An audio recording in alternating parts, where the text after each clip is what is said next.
very special moment in the history of Christ University. We have the Nobel Laureate, Professor Leggett, with us now. May I request Professor Leggett to occupy the chair on stage.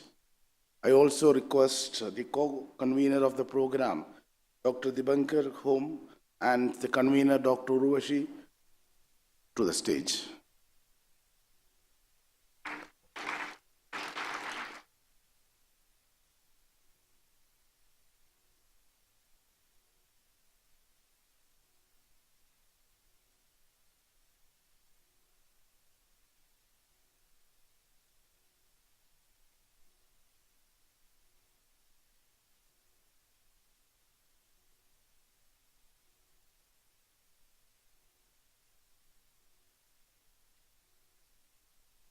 A formal introduction about the speaker will be given by Dr. Urvashi after a few minutes.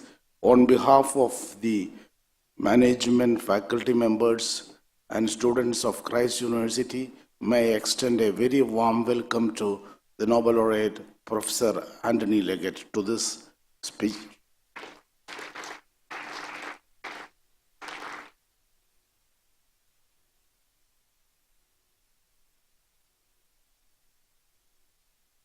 May I also welcome the convener of this program, Dr. Urvashi from Raman Research Institute.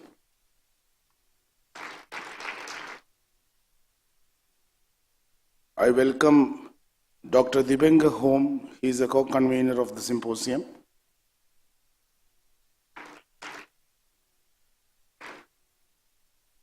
These initiatives are always driven by the motivation by the students. I welcome our student coordinator, Mr. Surya, also to this function. Without wasting much time, I will now request Dr. Urvashi to introduce the speaker and produce the talk.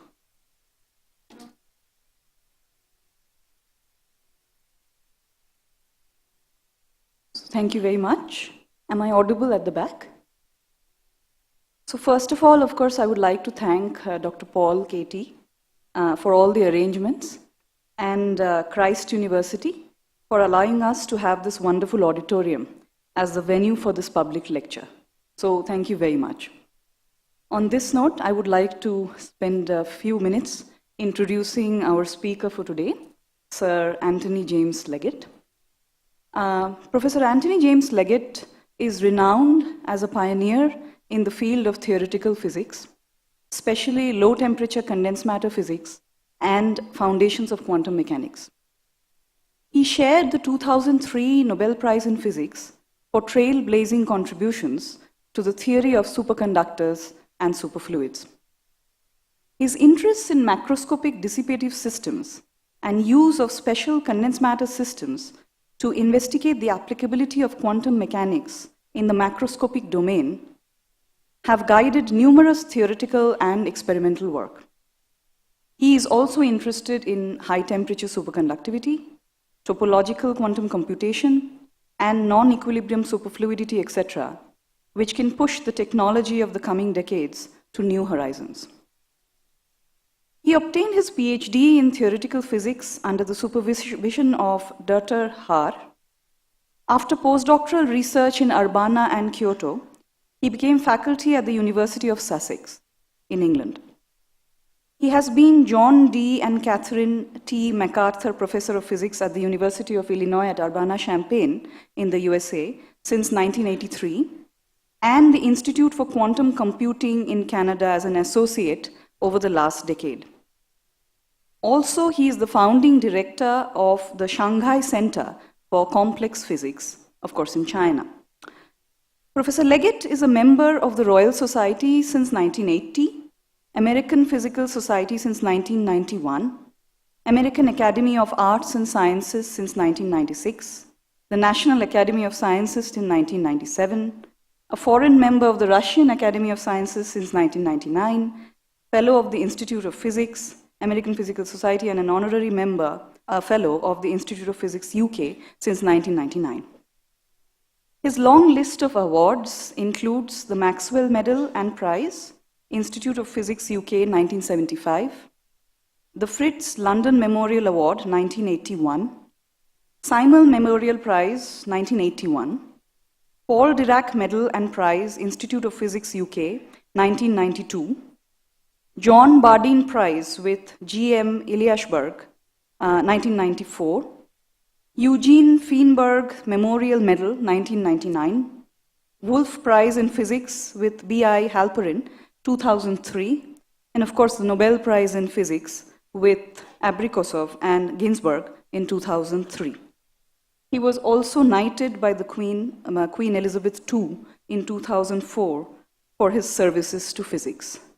So with this attempted short introduction, I would like to invite Sir Anthony James Leggett for his lecture on the Serendipitous Road to a Nobel Prize.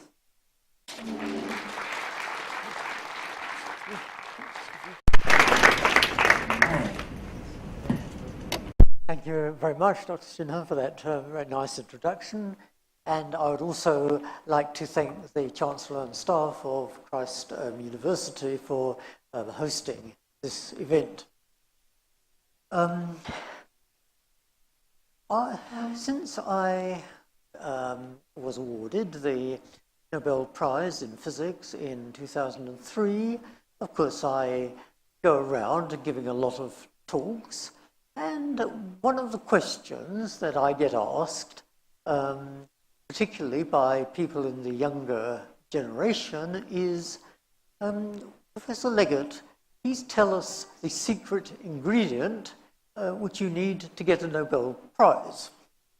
And I have to tell them, well, yes, there is indeed a secret ingredient in getting the Nobel Prize, and it's called luck. So what I'm going to tell you about is a series, what I call a series of serendipities. I'm not quite sure if this is the dictionary use of the term, but what I mean by a serendipity is an unexpected and fortuitous chance event, which nevertheless turns out to have a very pleasant consequence. And you'll see that there are several such serendipities in the story I will tell you. So, as a matter of fact, I was very lucky to get into physics in the first place. That is how I did so, and how various people helped me to do so is a story in itself. For any of you who happen to have read the little autobiographical note that I wrote for the Nobel Foundation, I do go through that in some detail there, so I won't try to go through it again now. But as I say, I was very lucky to be able to get into physics in the first place. So by 1964, I had actually reached the end of my doctorate and was ready to become an independent researcher. So, what was the state of theory and so forth in the area which I was interested in 1964?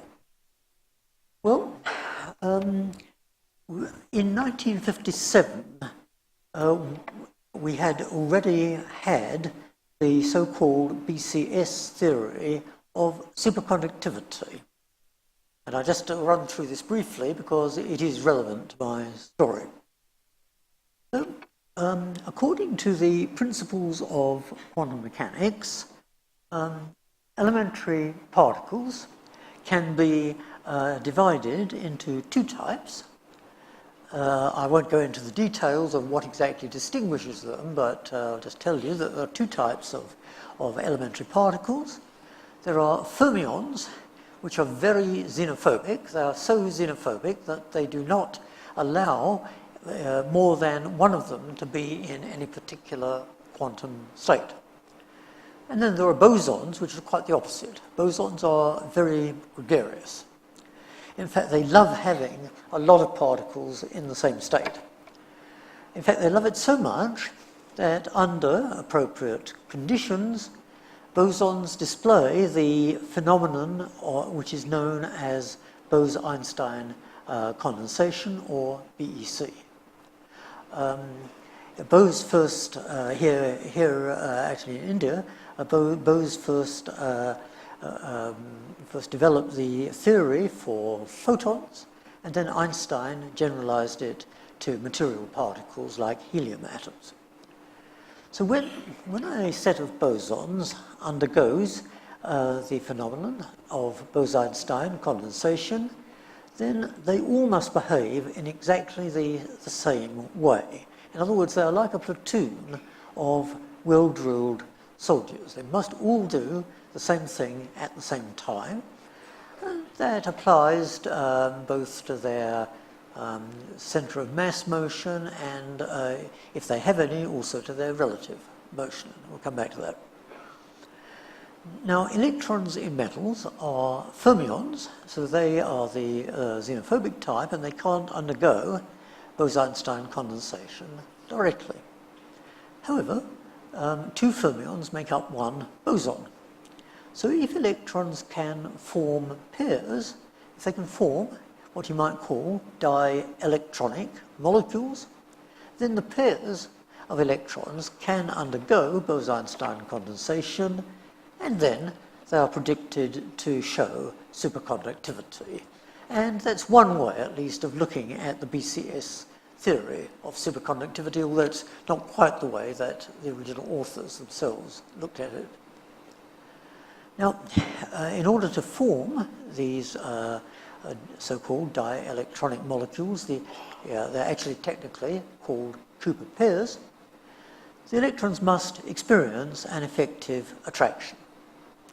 So that was, all of this was part of BCS theory, and by 1964 that had become pretty well accepted in the area of superconductivity.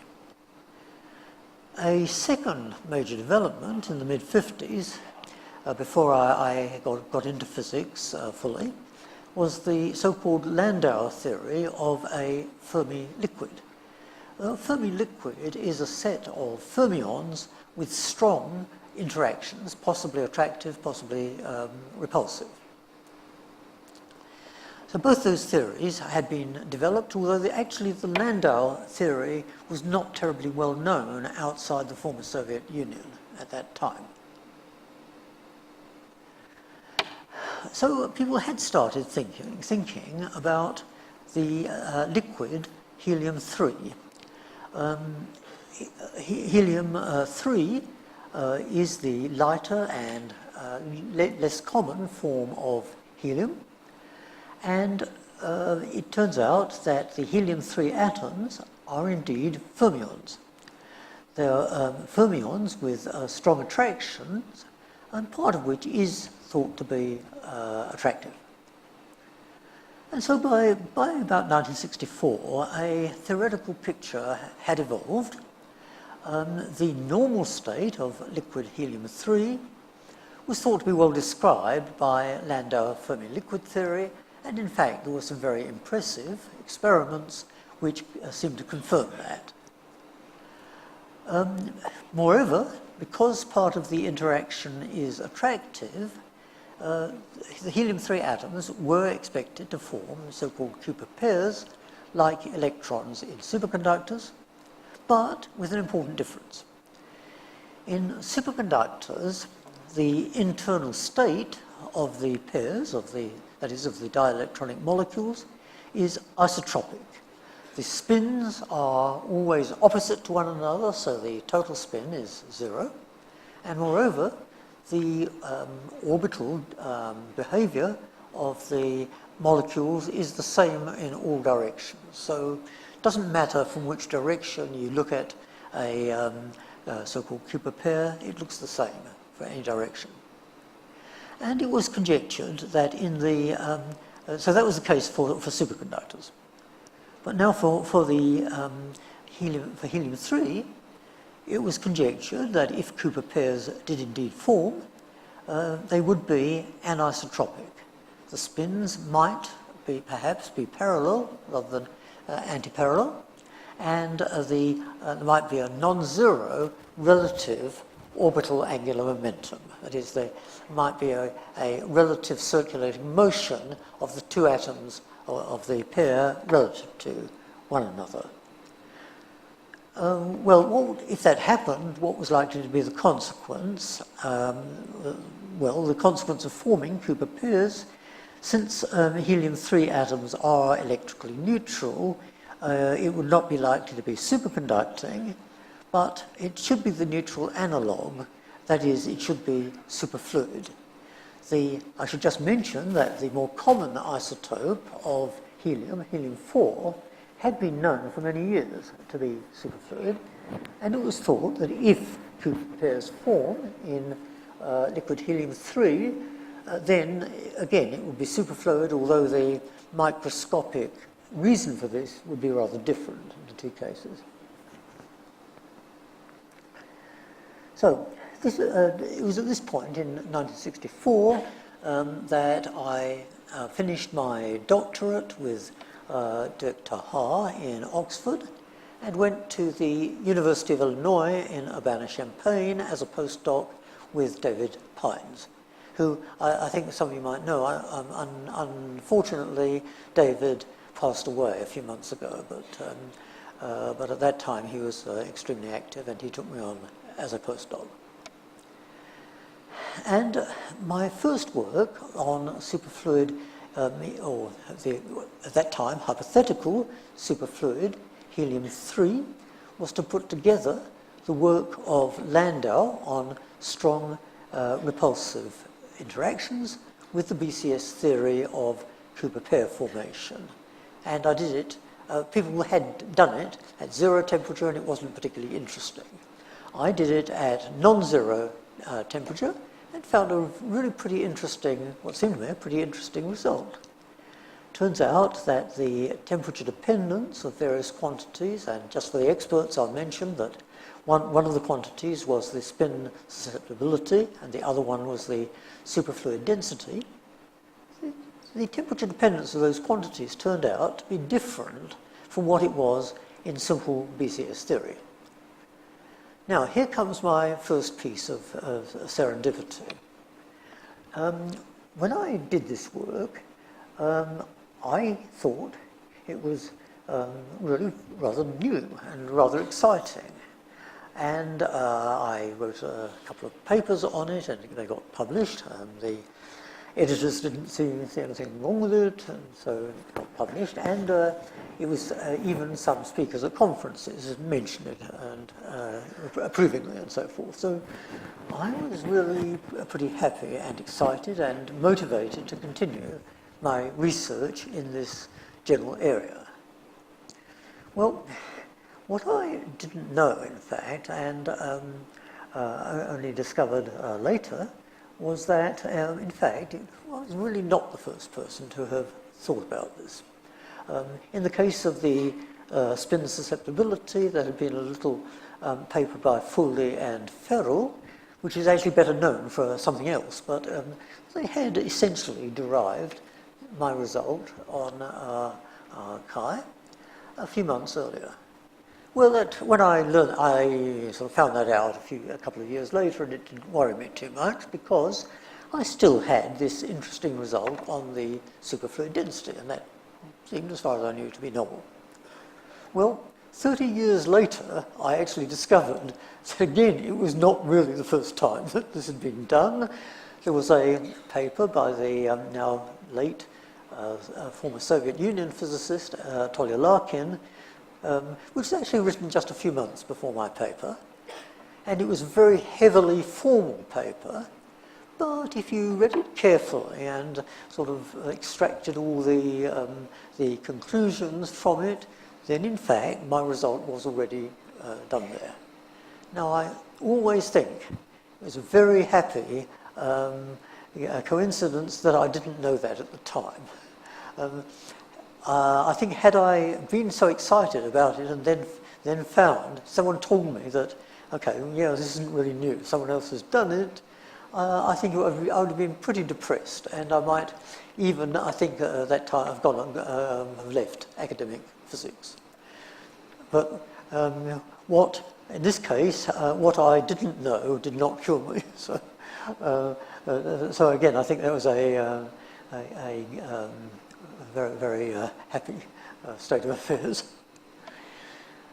After doing a year of postdoc work with David Pines at the University of Illinois, I went on for a second postdoc with Professor Takeo Matsubara in Kyoto in Japan. And I did various little pieces of work then, but one thing I actually worked on was a so-called two-band superconductor. People thought,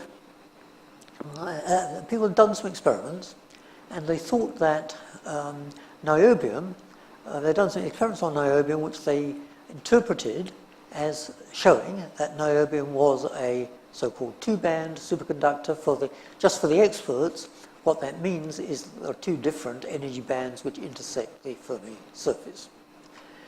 Anyway, it turns out that there are some rather nice predictions one can make about this kind of superconductor, and I made them.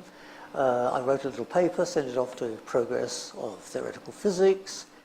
Unfortunately, even before my paper was published, the experiments on niobium were redone, and it turned out it wasn't a two-band superconductor after all. So my paper just basically sank into the murky depths of the superconducting literature. And I basically thought, well, this has been a bit of a waste of time. But I'll come back to that later. Okay, then after one more roving postdoc year, I got a job at the University of Sussex in the UK. And for the next few years, I worked on various topics in low temperature physics, including normal liquid helium-3. And in that context, I had some contact with Bob Richardson at Cornell University in the United States. And it was really rather happy turn of events. I had been doing a theory on a particular phenomenon which I thought might occur in a normal liquid helium, that is not superfluid but higher temperature, therefore normal liquid helium-3. And I'd made some rather what I thought were rather interesting predictions. And Bob Richardson and his group at Cornell had been doing, it turned out, had been doing some experiments, and they found this very unexpected result. And then someone told them about my theoretical work, and they decided to look at it. And Bob sent me a graph. And he plotted, on this graph, he plotted the experimental data as a series of points, and he plotted my theoretical predictions as a solid line, and lo and behold, the solid line went exactly through the points. And that was, again, really, I think, a sort of exciting event for me, because until then, although I'd had these theoretical ideas and made these theoretical predictions, they seemed really rather abstract. And I couldn't really believe that they had much to do with the real world. And now suddenly I saw that there was this incredible degree of agreement between theory and experiment, and again, that was a huge boost to my confidence in this area. But by the early summer of 1972, I had become very interested in the foundations of quantum mechanics, and I had basically decided, made a conscious decision that I would now stop doing standard low temperature physics as I'd been doing for the last few years, and go off and work on the foundations of quantum mechanics. And in those days, in a British university like Sussex, that kind of change of interests was regarded as quite acceptable and natural, and it didn't risk one's career prospects, as it were, by doing it. So I was just about to do this. Just give me a moment.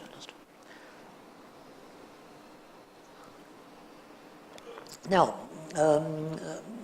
we come to to what was really a couple of very, very serendipitous events. Turned out that Bob Richardson, the experimental physicist whom I'd been in contact with at Cornell University, was happened to be visiting England, basically for a holiday, not for academic purposes. And it just happened by chance that Bob's wife was a very good friend of the wife of one of my colleagues at the University of Sussex. And so, since they had a spare day, she decided she would just go and talk to her friend. And Bob thought, well, why don't I just tag along? And so it's really completely by chance, nothing much to do with physics, that Bob actually happened to plan that visit, that one-day visit to the University of Sussex. The second event was that at the time I was actually in Scotland. I was on a climbing. I used to be a sort of fairly keen rock climber, and I was on a rock climbing holiday in Scotland. And for some totally trivial reason, which I don't now recall, I had to make a phone call back to the University of Sussex just to sort out some administrative matter. But the person who answered the phone told me that Bob Richardson was going to be visiting on this particular day. And if I were around, he would like to talk to me. But as I say, that was not the main reason they were visiting. This was just a sort of secondary factor. And anyway, I had in fact planned to come back just a bit one day later, so that I would have missed Bob. And so I really had to make the decision. Was I going to go back a day earlier to talk to Bob, or was I going to go on with the last day of my rock climbing holiday? Well, I almost tossed a coin. And I think probably what happened was that on that particular morning it was raining. I mean, it does rain pretty often in Scotland. And so it was not a good day for rock climbing. I decided I might just as well go back a day earlier. And what Bob told me that day really changed the whole of my career from then onwards. So from now on, the talk is getting just a little more technical, but I hope that it won't be too technical for most of you to follow at least the main points. Okay, so there's a sort of technique which has been used for a very long time in the study of gases, solids and liquids called nuclear magnetic resonance. It turns out that the nuclei of various materials, including liquid helium-3, carry little spins. They're like little magnets, but they're actually spinning. You can think of them as spinning like tops, perhaps. And if you put these in a magnetic field, let's say in the vertical direction, then the spin will do what's called precessing around the field. That is, it'll be, it's difficult to illustrate this, but it'll be spinning around its own axis, but the axis will also be going around like this around the field.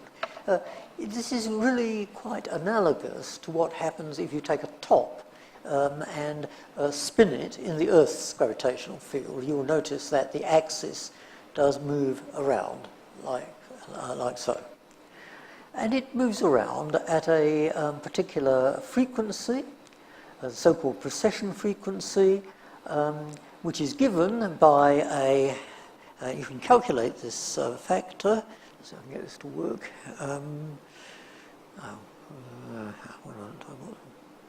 Here we go. Sorry, so I'm going to have to just re-add just this. It's okay. I think I'm okay. Thanks. Let's see. I probably need to press this button, don't I? Is that right? So, upside down. Thank you. Good. Yeah. Okay.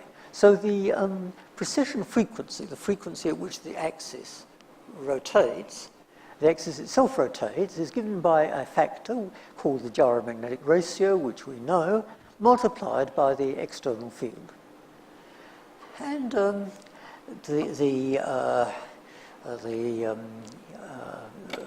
factor, this gyromagnetic ratio, we know in helium-3, we think we know it. it's about 3 kilohertz per Gauss. And therefore, the rate of precession then will measure the magnetic field. And this is a possible way of measuring this field. But how do you actually measure the rate of precession? Well, to measure that, you apply an oscillating field is transverse to the external fixed field and at a particular frequency. So it's an RF oscillating field, and it turns out that that field is very strongly absorbed when its frequency is equal to the frequency of precession. So this is then this is a technique which people have used for many, many years, among other things, to measure the fixed external magnetic field. So far, so good. And if you do this experiment now in the normal phase of liquid helium-3, you find exactly the predicted result. The precession frequency is the gyromagnetic ratio, which we know, multiplied by the external field. But what the Cornell group found was that when you go below a certain temperature into what we now call the A phase of the liquid, then the resonance, the peak in the power absorption stays very sharp, but it actually shifts up. The frequency shifts up, like so. And the most interesting thing they found was that that shift is not proportional to the external field. Rather, it's given by this so-called Pythagorean formula. The quantity which occurs here is the square root of the sum of the external field squared plus, apparently, something else. I don't know if you can actually read this. This is by INT. So it looks as if there's an internal field which is perpendicular to the external one. Okay. Well, this was actually quite puzzling. You might think that it would be natural at this point to say, well, it must have something to do with the formation of Cooper pairs, which people had thought about in liquid helium-3. Well, maybe it was, but certainly no one had ever thought what the effect on the nuclear magnetic resonance would be. So it wasn't clear that it had anything to do with the formation of Cooper pairs. Incidentally, say the resonance frequency shifts up and up like so, but eventually you make a second transition to what we now call the B phase, and then, at least in the original Cornell experiments, the resonance frequency just dropped back to the same values it had up here. All of this was really quite puzzling. So I just repeat this now. In the A phase, the precession frequency is still sharp. It's larger than the value in the normal phase and is given by this Pythagorean expression.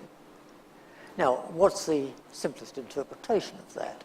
Well, the simplest interpretation is simply that somehow the system develops a sort of internal field perpendicular to the external one.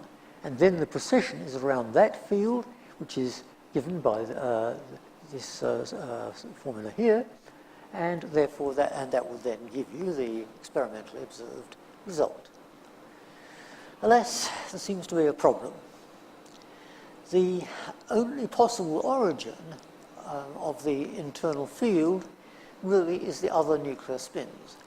The point is, the helium atom is extremely inert, and to produce any finite degree of spin polarization at the kind of temperatures we're talking about, you require just an enormous field, far larger than anything we're talking about here. So the only possible source of that field is the other nuclear spins.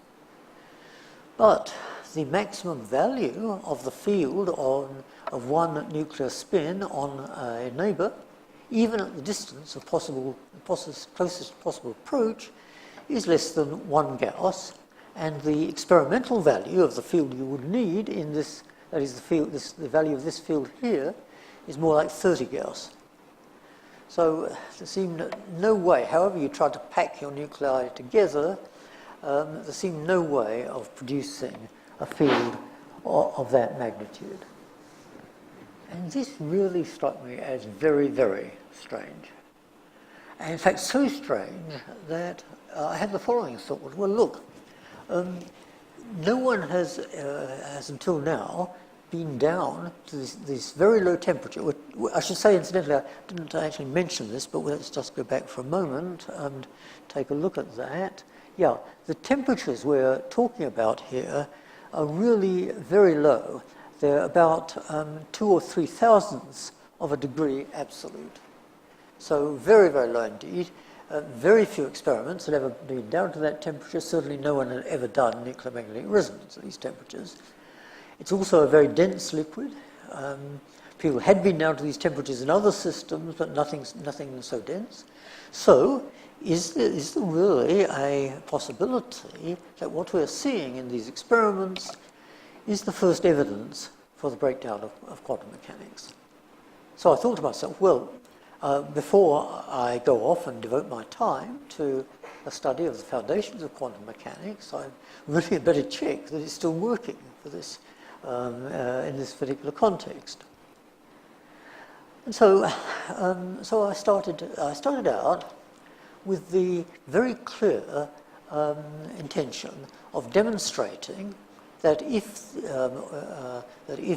conventional quantum mechanics was right and conventional statistical mechanics was right, then this phenomenon that the Cornell people were seeing simply could not occur. And since it did occur, that must then mean that either the foundations of quantum mechanics or the foundations of statistical mechanics had broken down. So that's what I set out to prove. How did I go about trying that? Well, this will be a bit more technical, but for those who are interested, I should say that I basically used sum rule arguments and was able to actually come to a useful conclusion using those.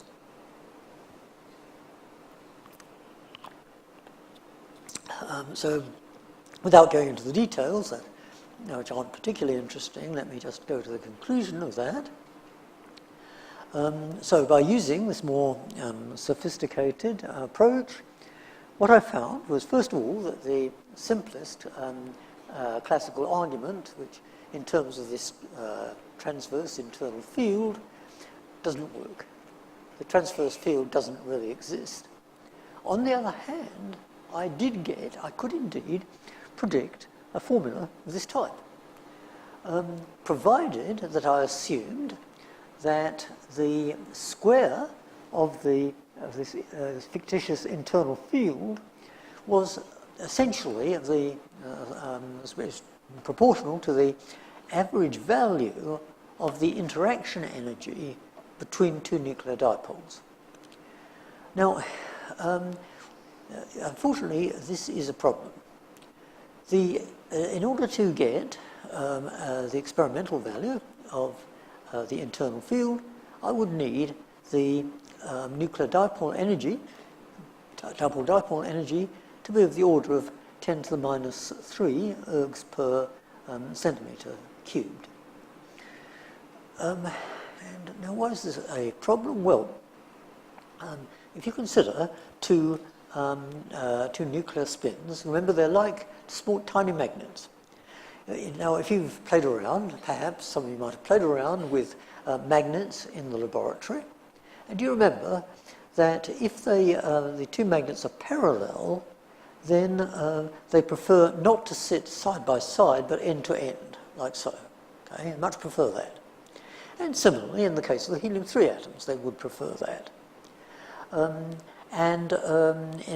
Since they're not actually stationary but rotating, what that means is they would prefer not to rotate like this, but rather to rotate end over end, like so. Well, so far so good. But what is the difference in energy between this good orientation, this one, and the bad one? Well, it turns out you can calculate that, and it turns out that it's at most of the order of 10 to the minus 7 degrees absolute per pair. Now, we're talking about low temperatures, sure, but not that low. The thermal energy is of the order of Boltzmann's constant times the temperature, and that is about 10 to the minus 3 degrees K. And so what that means is that you would expect that the preference for the good orientation over the bad one was only the ratio of this, this energy advantage, as it were, 10 to the minus 7, divided by the thermal energy, 10 to the minus 3. That gives you a factor of about 10 to the minus 4. In other words, there should only be a very tiny preference for having this end-over-end rotation rather than the side-by-side one. And that was really bad. I mean, that was really something which seemed very, very difficult to understand. And at this point, and we're now talking probably about late June, I guess, of 1972, at that point, I remember spending many sleepless nights trying to figure out what on earth was going on here. And eventually, I don't remember exactly how it hit me, but it did hit me that there was a possible explanation of this. And I think it's easiest to visualize the explanation that I came up with by using the analogy with a typical ferromagnet like iron, say. In iron, you have single spins sitting in a magnetic field. And the spins can either have a good orientation in which they're along the field, parallel to the field, or a bad one in which they're anti-parallel, opposed to the field. And in the so-called paramagnetic phase at high temperatures, the spins basically behave independently. And therefore, the thermal energy, KT, competes with the so-called Zeeman energy, the difference between the energy of this arrangement and this one. And that difference is, again, very small compared to the thermal energy, and therefore the tendency to have a good orientation rather than a bad one is very small. Typically, again, something maybe of the order of 10 to the minus 3, 10 to the minus 4. And so basically the polarization, which is roughly the ratio of the ratio of those two energies, the Zeeman energy and the thermal energy, that's very small compared to 1. So you don't get a large magnetic polarization in the normal phase above the Curie temperature. However, below the Curie temperature, in the ferromagnetic phase, you have to take into account that there are also, apart from the interaction of the spin, of the individual spins with the magnetic field, there also is a strong interaction between the spins themselves. And what that does is to try to force all the spins to lie parallel. Now, it still doesn't say whether they should all lie parallel like this or all lie parallel like this. But now, the Zeeman energy, the energy due to the external magnetic field, is not, the difference between those two is not simply the original Zeeman energy per spin, it's that multiplied by the total number of spins. Okay? So that's really the crucial point here. So let me just stop and let that sink in for a moment. You now have a competition between all parallel and all anti-parallel. Again, so now you have a total number of spins times the Zeeman energy, which makes the difference there. And that factor can be very large compared to 1, and that means there's an overwhelming preference to have all the spins parallel rather than anti-parallel. Okay? And this is why, crudely speaking, this is the origin of ferromagnetism, and that's been now known for pretty much 100 years.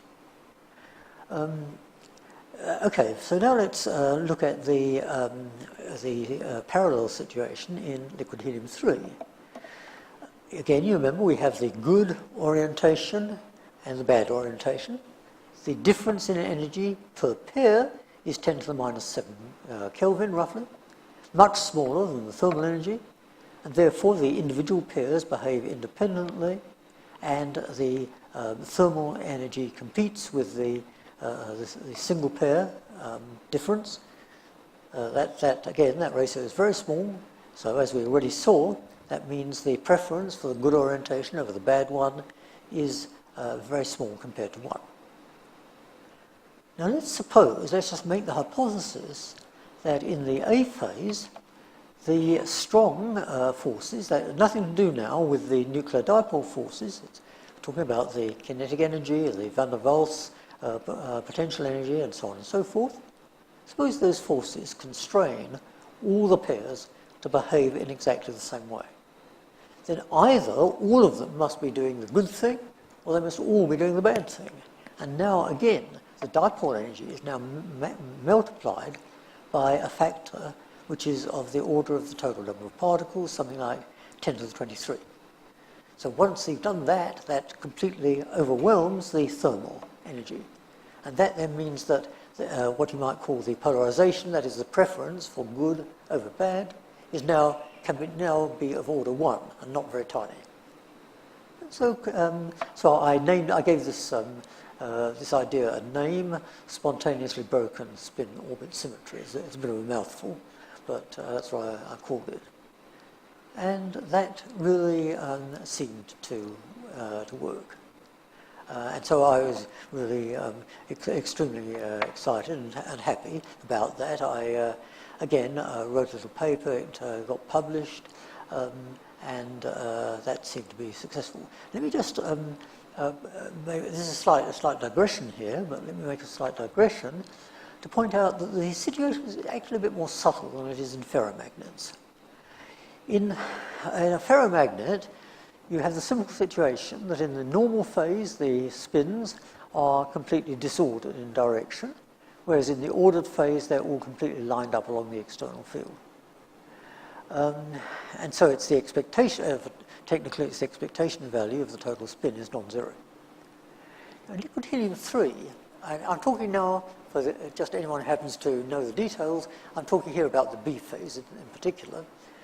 But in the normal phase, first of all, the red arrows, which represent the spin, are oriented at random. The green arrows are also oriented at random. And moreover, there's no particular relationship between the green and the red arrows. Now in the B phase, what happens is that still the red arrows are still completely disordered as such. The green arrows are still disordered as such, but now, crucially, there's a definite relationship between the green and the red arrows. You always have to go through a certain angle to get from one to the other. Right? So it's a pretty subtle form of order, really. Again, this is just for the experts. That now the expectation value of the total spin is 0, expectation value of the total orbital angular momentum is 0, but there exists this quantity L vector product, L cross S, which is not 0. And that will actually be relevant later. In fact, that is so. Okay, so as I say, I was pretty happy with that, but this was all pretty phenomenological, and in particular, it wasn't clear whether the formation of Cooper pairs would actually be the kind of effect, give me quantitatively, the experimental results. So I made the hypothesis that it might be Cooper pairing, but I wasn't sure about that at the time. These were the only conclusions that I could draw was that there must be some effect which made all the pairs behave in the same way. It might be Cooper pairing, it might not.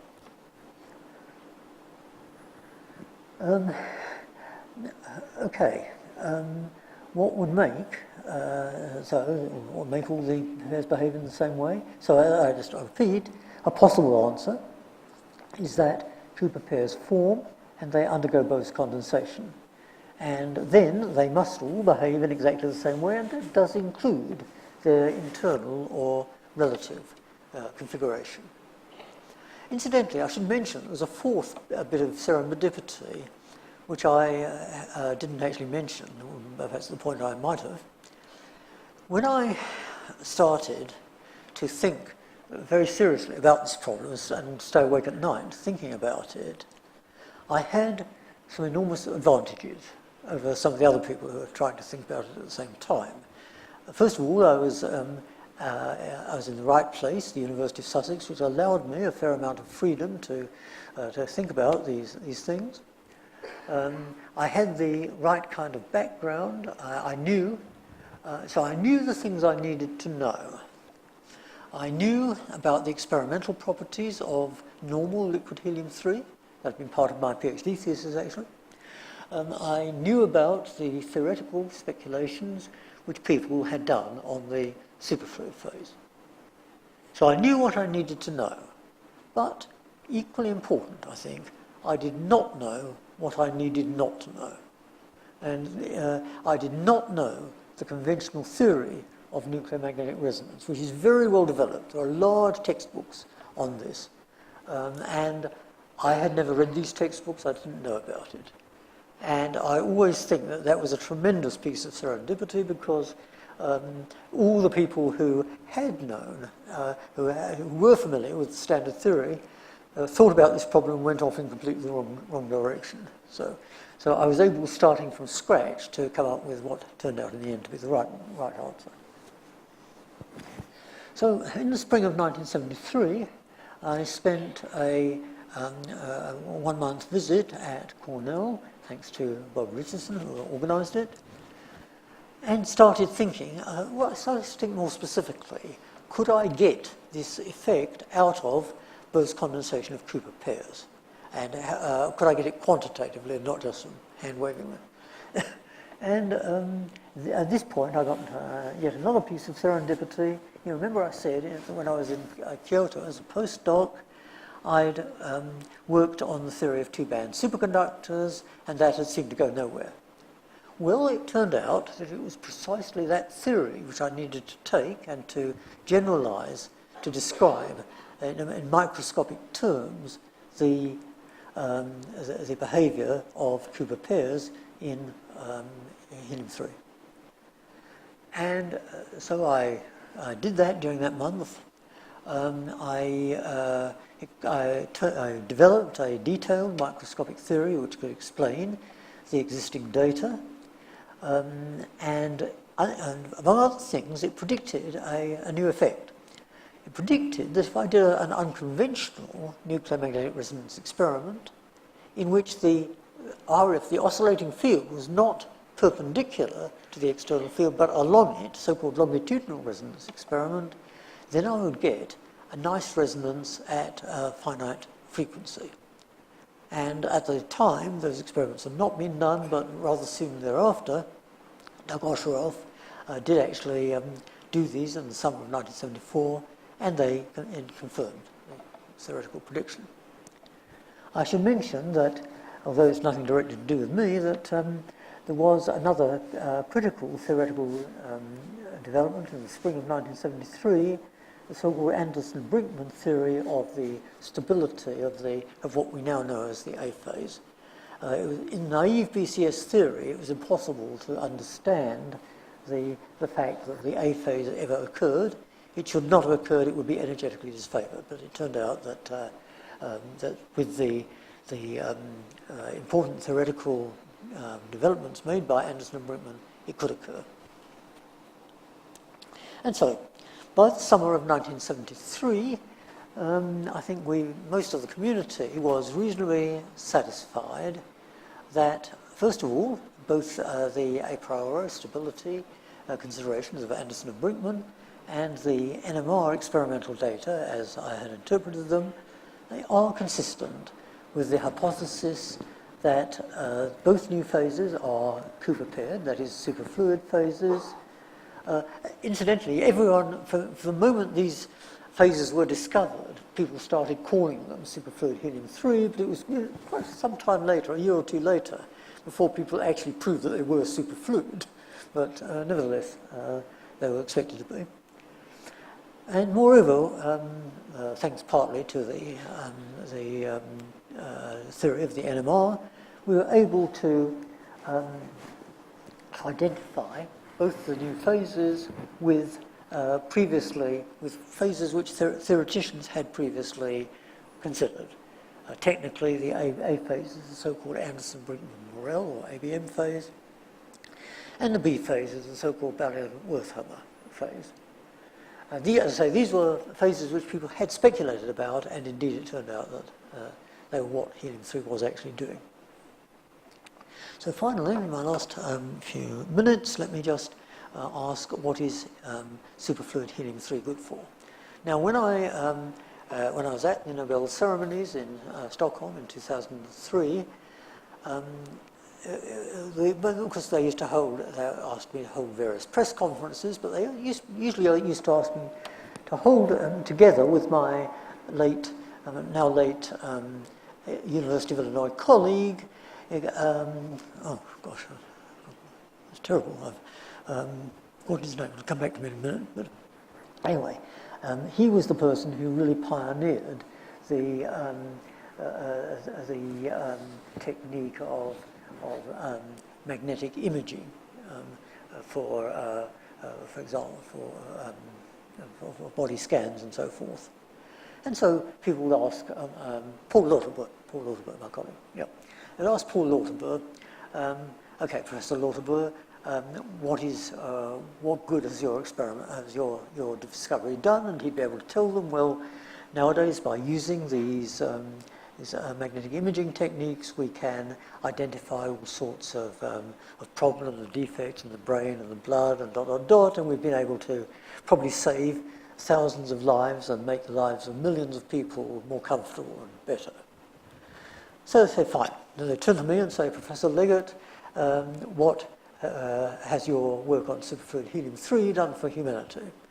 And I would have to look at them and tell them with a straight face, well, if you mean in terms of direct practical application, superfluid helium-3 is probably the most useless physical system ever discovered by mankind. However, it turns out that it does have an awful lot of spin-off in various directions. First of all, at least in those days, it was the most sophisticated physical system of which we can claim a detailed quantitative understanding. I think now you might say perhaps the so-called fractional quantum Hall effect is even better, but in those days at least it was the best.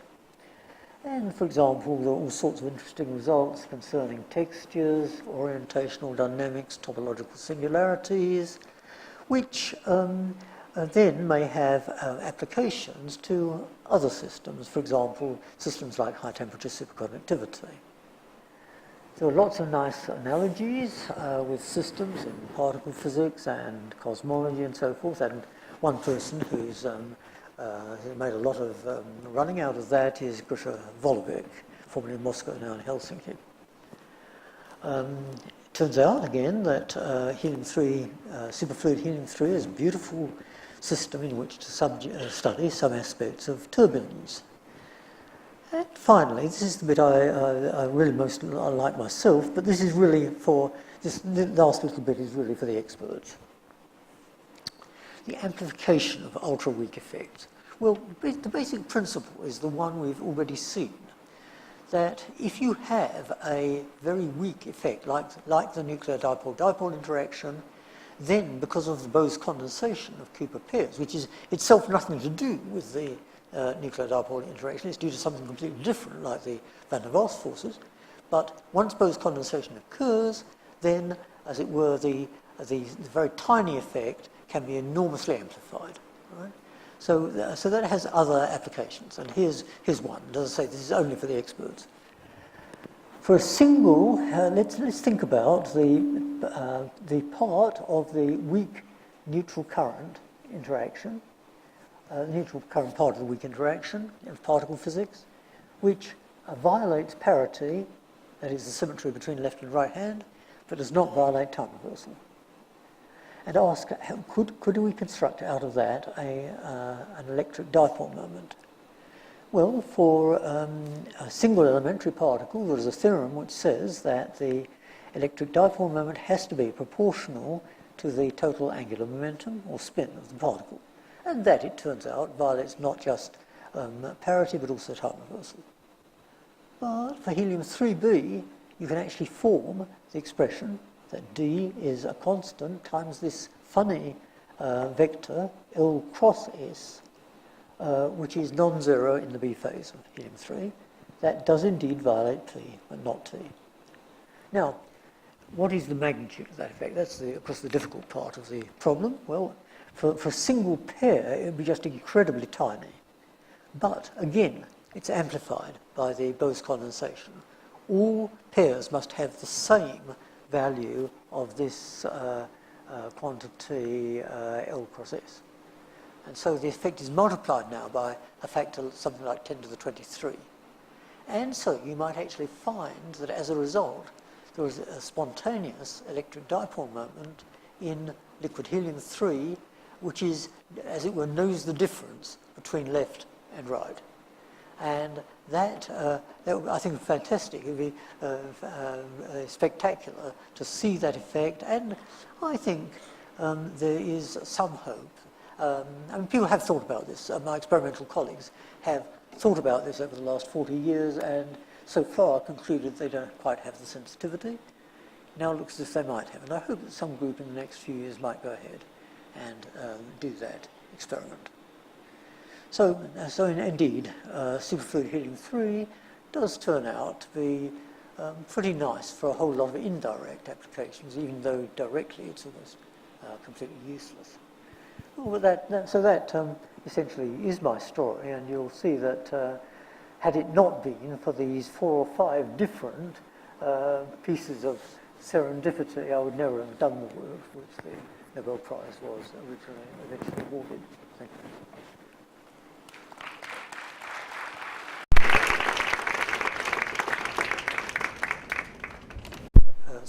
Yes. If you think you might have a question, please ask it. There are no, by definition, there are no stupid questions, so there may be stupid answers coming from you.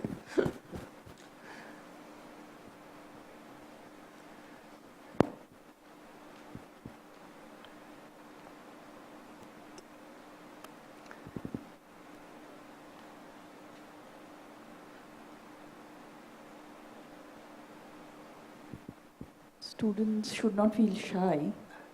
I mean, he's come a long way, and so please do ask. But then, just to start this off, outside you were saying that you felt that you always knew somehow you will get a Nobel Prize, but then for some other work, not necessarily the work. So, what was this other work? Well, or what is? Yes, that's a bit embarrassing, actually. But yeah, well, I was talking to you about it, and I mentioned that people sometimes ask me, "Did you ever think you might get a Nobel Prize?" And I have to honestly say the answer is yes. It did occur to me occasionally. I didn't think it was very likely, but I thought that if I were ever to be awarded the Nobel Prize, it would probably not be for the helium-3 work. It would be for some other work which I have been engaged in throughout the 80s and 90s on the quantum mechanics of a classically dissipative system, where I think we did obtain a number of results which were moderately important, and I thought it was conceivable, though unlikely, that might someday be recognised.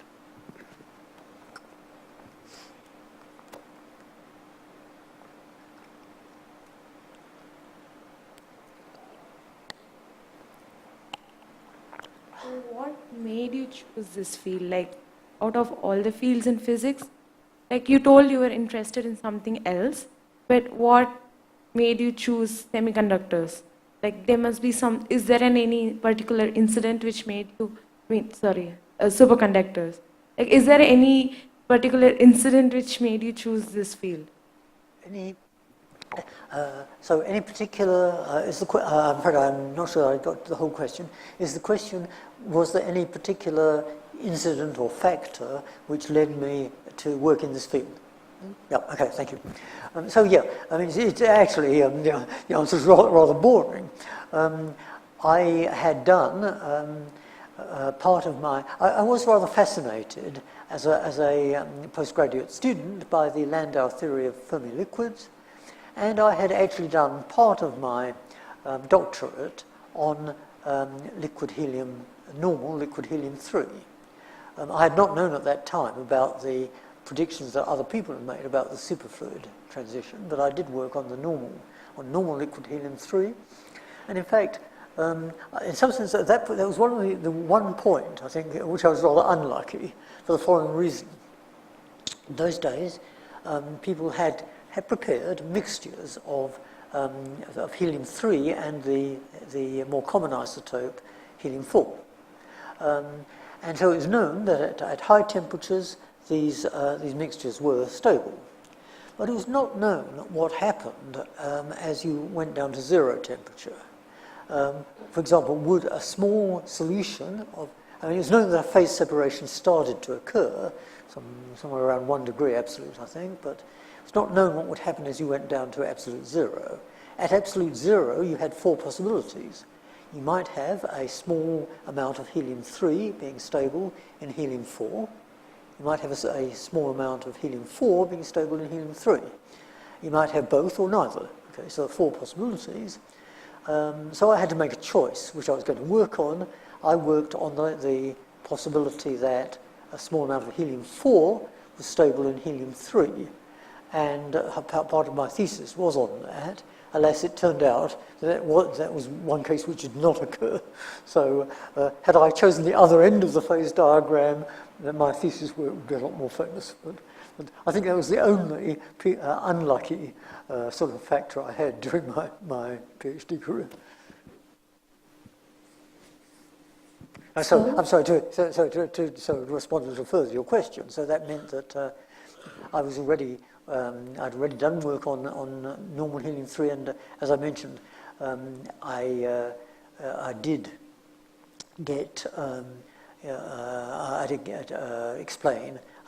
do some work in the late 60s explaining the Cornell experiments on normal helium-3. That was sort of, in some sense, a preliminary to the work they eventually did on the superfluid phases. So it was very natural for me to start thinking about that. I hope I'm here. Sorry? Straight ahead of you. I hope your work kindles interest in many young minds present here. I'm a doctor, I'm a neurosurgeon. Yes. I work in an adjacent hospital called NIMHANS. You know that magnetic resonance imaging Yes. has changed the way we practice medicine. Yeah. In 60s and 70s, was there any thought process that these things are likely to evolve, come up in decades to come? That is one thing. Also, you think something similar to MRI, any new discoveries are going to come up in the near future, which we'll see in our lifetime? Okay. Did people anticipate in the 60s and 70s that MRI... I'm afraid you're going to have to remind me. My vague memory is that Paul Lauderber's work, my former Illinois colleague, that work was on MRI was done in the 60s. Yeah. I suspect people were rather conservative by and large. They thought that what was being done at that time was probably the end of the story and could not be developed a lot further. And I gather it, I don't know a lot about it, but I gather it has been developed a lot further. It seems to me that people are often very conservative in their estimation of the importance of new scientific discoveries.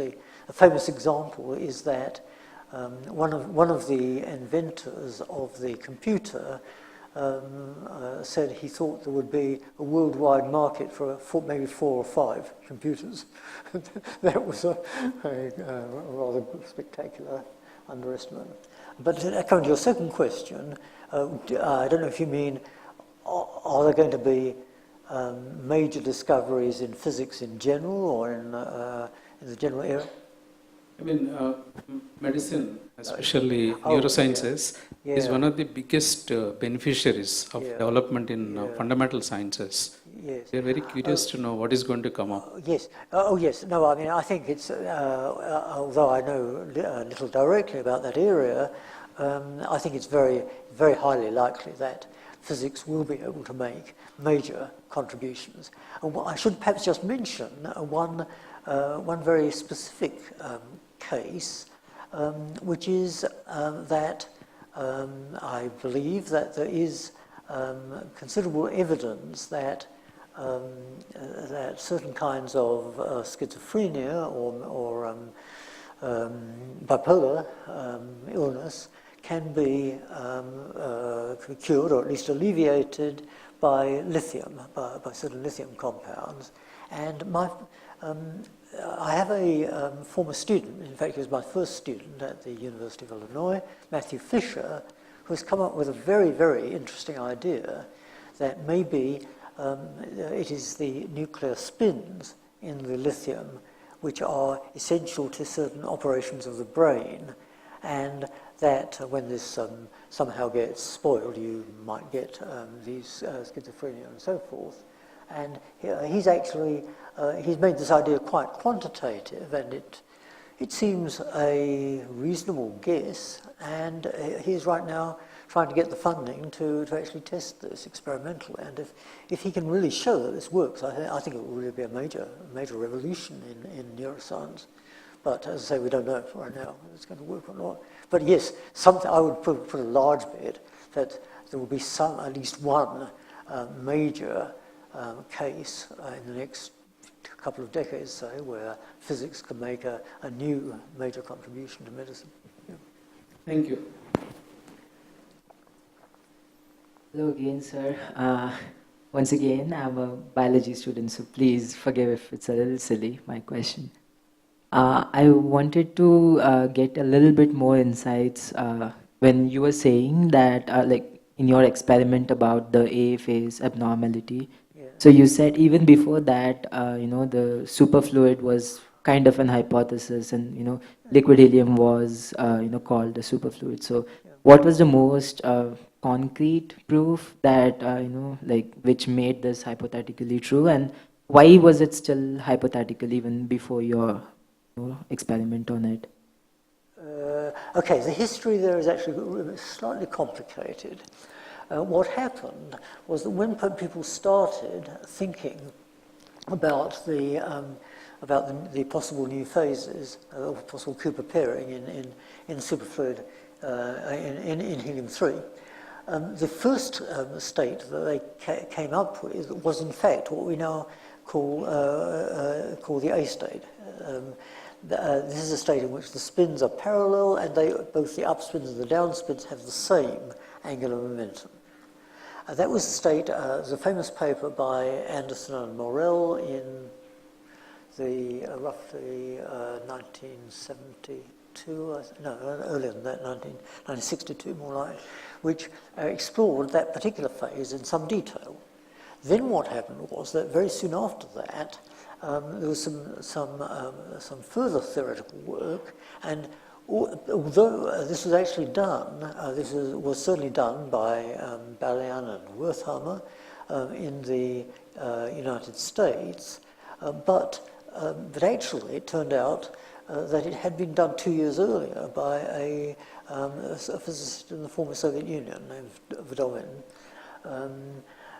Anyway, both of these groups had concluded that in fact you didn't just get up and down form, but also up down plus down up.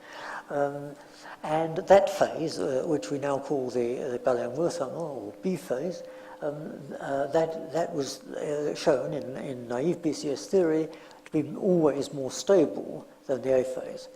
So when the experiments discovered not just what we now identify as the B phase, but what we identify as the A phase, then there's a big question: how come that the A phase is ever stable? And that was the question which Anderson and Brinkman answered in their very important work in the spring of '73. Okay, sir. Thank you.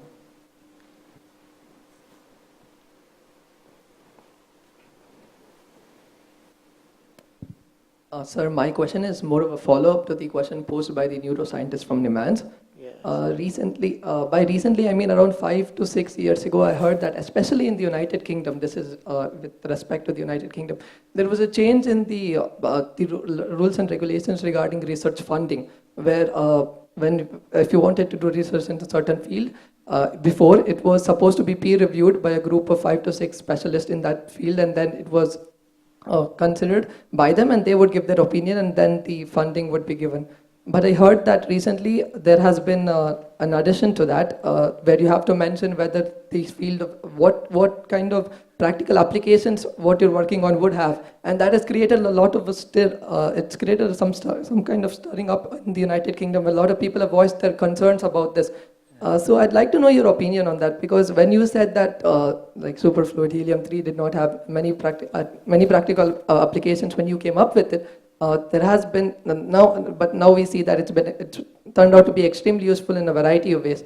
I'd like to know what your opinion on this one particular issue is, because I was watching a video by 60 symbols video by a professor from University of Nottingham, and he was extremely adamant that these changes were not supposed to be there, that scientific research should be free, should be based on passion rather than practical applications. That's not what we look for, but it turns out to be useful more in a different way. So what is your opinion about this? Well, I'm very sympathetic to the view you just expressed. Yes, I think it's crucially important that governments be prepared to fund research which may look as if it has no practical application whatever. I mean, a good example is some of the developments in number theory, which at first sight at least is the purest possible mathematics, which now of course is very widely used in practical cryptography. So yeah, we can think of many more examples like that. And yes, I regret this particular decision by the British government on this point.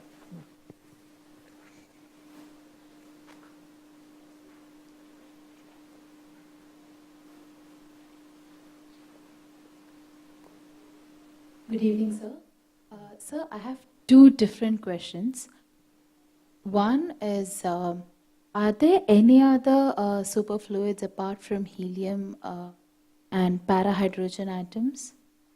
And the second part of the question is, I'm basically doing my first years in life sciences. So if I am ought to choose any topics, can you suggest any ways that you would like to tell to this generation people, like you have to keep this in mind while selecting? Because randomly, suppose I am selecting a topic, and it turns out like after one particular failure, like for example, if the same thesis or research is already published, I would end up giving up on it. So in order to prevent certain things, or in other ways, would you like to give any advice to first year people who are budding in this field? Yeah, okay. Well, let me try to tackle your first question first. Are there any other neutral superfluids, that is not superconductors, but neutral superfluids other than liquid helium and possibly hydrogen?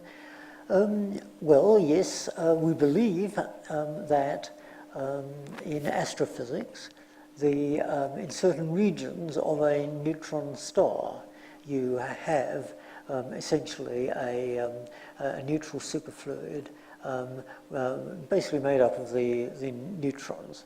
It's not, there's some complications there because you sometimes get extra protons and electrons mixed in, but crudely speaking, you get a pure neutron superfluid there. So that's one example. And there are other more exotic examples which people have speculated on in high energy physics. For example, in the so-called quark gluon plasma, people expect you might get something like superfluidity. Among terrestrial substances, I think the general guess would be that helium and possibly hydrogen are the only real candidates. The reason for that is that the conditions to get superfluidity are quite strict.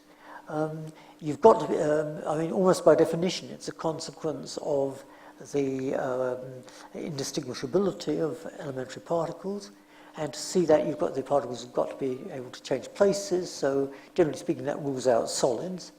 On the other hand, most elements and most compounds are in fact solid by the time you get down to the conditions for superfluidity to occur. So yeah, I think it's unlikely that we're going to have other terrestrial neutral superfluids. Okay, now your second question is an interesting one. How do I select a thesis topic, and in particular, how do I make sure it's an original topic? Well, actually, I was faced with this problem during the first semester that I actually spent in Ghana, in West Africa. I had plenty of time to do research, but it turned out the library there was in complete shambles, and so it was impossible to look up the past issues of these journals. So I thought, okay, what that means is that I have to choose a subject which is so arcane, so obscure, that there is no existing research on it. And I did indeed find myself such a topic, although it turned out that later it became of considerable interest both for me and to other people. I don't really know how you'd go about definitively establishing that there's no research on a particular topic, but I think you make a sort of reasoned guess and then do your best with, since I'm a physicist, I would use physics abstracts, the InSpec, so-called InSpec index. I imagine there are similar indices in biology.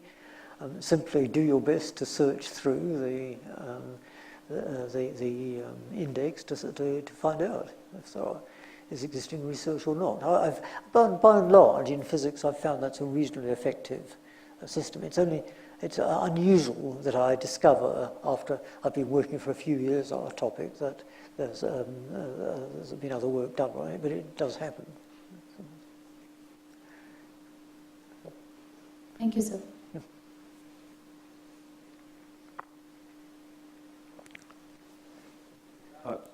Sir, let me finish. I'll ask the question. Sir, in your talk, you said that in one of the slides it said either quantum mechanics or statistical mechanics will have to be wrong. Yes. So, what was the reaction of your colleagues when you said that one of the most successful theories like quantum mechanics might be wrong? Did you ever stop to consider that you might be wrong? Yes, yes, indeed. Well, as a matter of fact, that question is much more relevant to this other field that I mentioned briefly in answer to Avash's question. This is quite completely independent of the helium-3 work. I have for many years been following a program of trying to encourage experiments which might possibly prove quantum mechanics to be wrong if you extend it far enough in the direction of our own everyday consciousness and so forth. And that program has got some very mixed reactions. Some people think it's exciting and worth doing. Other people take the view, well, pointless. We already know that quantum mechanics is basically the whole truth about the physical world. Needless to say, that's not a view I share. I wouldn't be pushing the program, but many people do think that way. But I think in this respect, what I tend to find is that experimentalists tend to be far more open-minded than theorists. Many theorists have invested so much of their energy and time in trying to understand quantum mechanics and do calculations with it, that the idea that it might ever fail is rather abhorrent to them. Experimentalists tend to be, much more open-minded and to be prepared to do the relevant experiments. And in fact, in the case I was mentioning, they were, and so far, quantum mechanics has not failed. That doesn't mean it may not fail if we push them yet further. We don't know. Yes, sir. Hello, so I work on the EOS of neutron stars, the equation of states. I'm kind of interested in that. Yes. So we know that basically that the outer crust of the neutron star has electrons, and then that as we go towards the radius and center, the density increases. Yes. The thing is, in the sense, do we see the Cooper pairing of electrons in the outer crust of the neutron star? Comparing of electrons, Yeah. not neutrons. Well, Sorry? it goes on like that, no? So, I mean, we have a basic understanding that the outer crust is made of the electrons, and then we have a nuclear tip state where the density increases, then we have neutrons coming in, and there's like other matter coming in, which we don't understand. Yeah. So my question is, do we see the Cooper pairing in the surface too, or is it only very temperature dependent and density dependent? Well, it is very temperature dependent and density dependent, but I believe that, I mean, frankly, this is not a topic I know much about firsthand, but I did have a group of colleagues at the University of Illinois who were working on neutron stars in the 70s and 80s, and I think the belief is, yes, we... of course, any experiments we do on neutron stars have to be in something that's pretty indirect, but they claim there is considerable evidence for Cooper pairing of the neutrons in the outer crust. There may be sort of theoretical considerations which favour different pairing, for example, involving also the protons, which occurs at higher densities, but that's much more speculative. But I think, but the claim is that there are certain phenomena. I believe, that, I could be wrong on this, but I believe that the so-called spin down of the Vela pulsar is usually claimed as evidence for the superfluidity of the neutron crust and therefore for the presence of Cooper pairing. Yeah. Thank you. What is the status of theory of high temperature superconductor? Sorry, high temperature? Yes. Okay. Nowadays, actually, one has to be a little careful in the definition of high temperature superconductivity. For many years, it basically meant the cuprates and only the cuprates. Nowadays, of course, since about 2014, we have the so-called metallic sulfide compounds, which are apparently superconducting about 2/3 of room temperature. These, I think we can say that we probably have a reasonable qualitative understanding of what's going on in those systems. But if you ask about the cuprates, I mean, if you ask a dozen of my theoretical colleagues, do we understand the mechanism of superconductivity in the cuprates, you'll get from each of them the answer yes. And then you ask them, okay, so what's the explanation? You get 12 different answers. So there's certainly no agreed theory. My own view is that the way forward in trying to understand cuprate superconductivity is to ask very specific yes-no questions. Like, for example, one that's been successfully asked in the past is what is the symmetry of the order parameter, D-wave or S-wave, so yes or no. Second one is where is the Coulomb energy saved or expended when I go into the superconducting state, and so on. But I think we're going to get, we're likely in the near future to be most successful in getting answers to these specific yes-no problems that may or may not help us to get on, find an agreed theory of what's going on. Frankly, right now, I don't see much evidence that that's happening, so we'll have to see.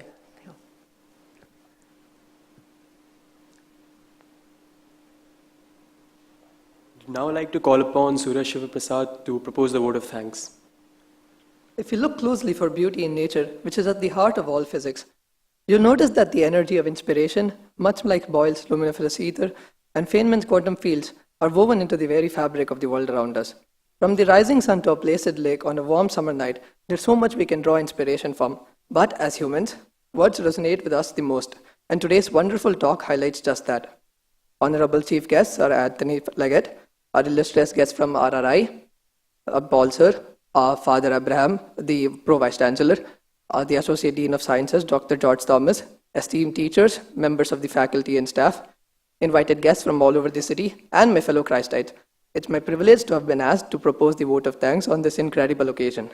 I, Surya Shivaprasad, on behalf of the audience, a fraternity of science enthusiasts, would like to convey the deep sense of appreciation for you that's found its place in each and every one of us here. Sir, we are humbled in your presence and honestly just moved by the fact that you took the time out of your ever so busy schedule to grace the stage and rekindle in us the passion and love for science, discovery, and humor that you exemplify so well. By addressing this gathering of youthful, exuberant, and budding scientists, you've inspired in us the dare to dream that one day we too will be able to ignite a spark in a kid somewhere to embark on a journey to unearth the secrets of the cosmos. I honestly can't express how truly amazing it is to have you amongst us today. It fills us with motivation to let our love for adventure take over, our creativity run free, and inspire us to think out of the box. The way you have merged scientific truth with artistic humor is something we could all have more of in our life. I'd also like to thank our guests from RRI, Dr. Deepankar, Dr. Urvashi, for being here and having this, convening this gathering today. I'd also like to thank Dr. Paul Katie and Dr. Rod Summers, who have talked to us a lot with respect to superconductivity in class. We've had a lot of discussions on this, and it's been really nice having you here to add to that. I'd also like to thank Dr. Father Abraham for guiding this occasion, for being here with us, and everybody else for being here. I would like to express my sincere thanks to all the faculty members of the Deanery of Sciences for organizing this extremely fruitful lecture series, the members of the staff who have extended their unrelenting support for the smooth functioning of the event, and in conclusion, I thank our wonderful audience here today for your patience and your exuberance. Thank you.